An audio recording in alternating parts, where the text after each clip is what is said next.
Let's start with the situation at UNLV. Early Wednesday morning, starting quarterback Matthew Sluka announced on X that he would be shutting it down for the season after a 3-0 start to preserve his red shirt because of commitments made to him were, quote, not upheld. This was the first of many statements. Blueprint Sports, which operates UNLV's collective, said there were no formal NIL offers made to Sluka. Then UNLV Athletics said they don't engage in pay-for-play and don't respond to implied threats. Then the NCAA jumped in and they released a statement of their own, blaming Congress for no regulation. So with all of those statements now out in the open, let's bring in our college football insider, Matt Zenitz, to break down this wild story. Zenitz, you, along with Dennis Dodd and John Talty, you have been all over this, and there are so many messy details, places where things went wrong. But just to make things maybe simpler for the viewer, what's the most important detail to take away from this story?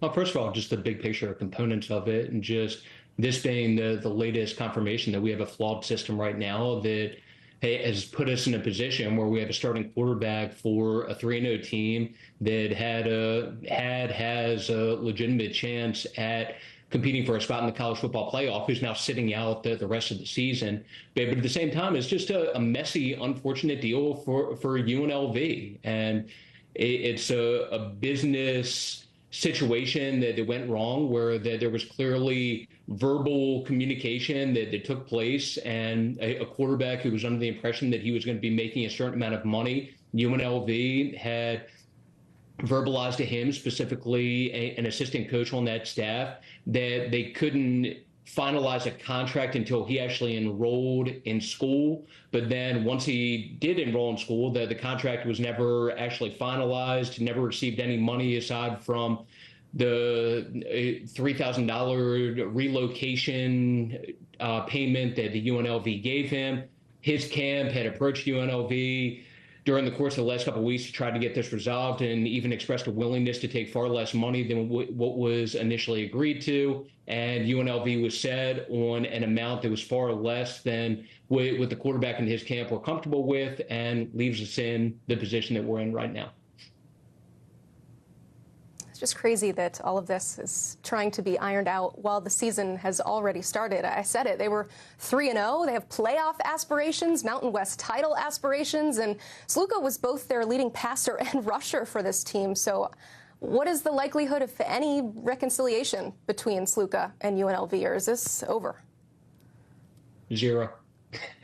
Both sides have moved on at this point. So the next football day, the Matt Sluka plays will be somewhere else other than UNLV. UNLV will move forward with Malik Williams as its starting quarterback.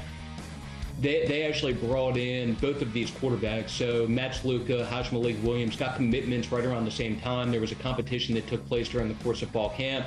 Matt Sluka won the job, but in Malik Williams, they have someone who has a significant amount of starting experience at the FCS level, was starting quarterback for actually 5 years at Campbell. And when they got commitments from both of these players, there was a thought that Malik Williams, even though Matt Sluka didn't end up winning the job, that he would be capable of being the guy for them before eventually lost the starting quarterback competition, but now does get his opportunity and gets it heading into a significant test and big game for UNLV, facing off against Fresno. Certainly a big game for them, big season, as I laid out, after their best start since the early 1980s. And so this is a completely different direction that they will take the team in. But looking at this big picture and talking to industry sources, I mean, how great is the fear in college football circles that something like this could become a trend?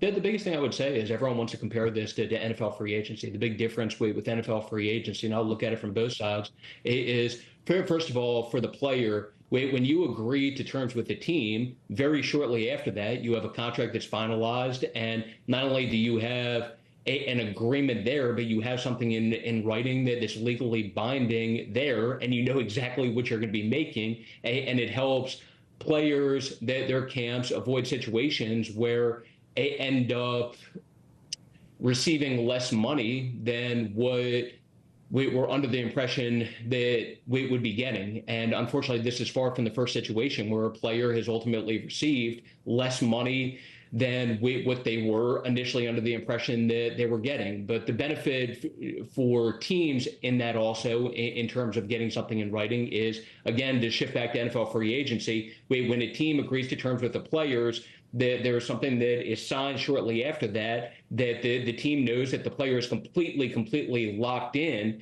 And as things stand right now, there's a verbal component of this for teams that can be frustrating also, where when you look at the portal part of it, that there's nothing truly locked in until a player actually enrolls or receives some sort of aid. So even after receiving a verbal commitment from players, teams sometimes will have to wait a month, 2 months, but before knowing for sure that they have a player locked in. So this is just something that, if we can get to a point where can get something in writing sooner, even if it's just a memorandum of understanding type deal, an MOU type situation, it's something that not only would benefit players in terms of avoiding these types of situations moving forward, but would be beneficial for the team side to go along with that.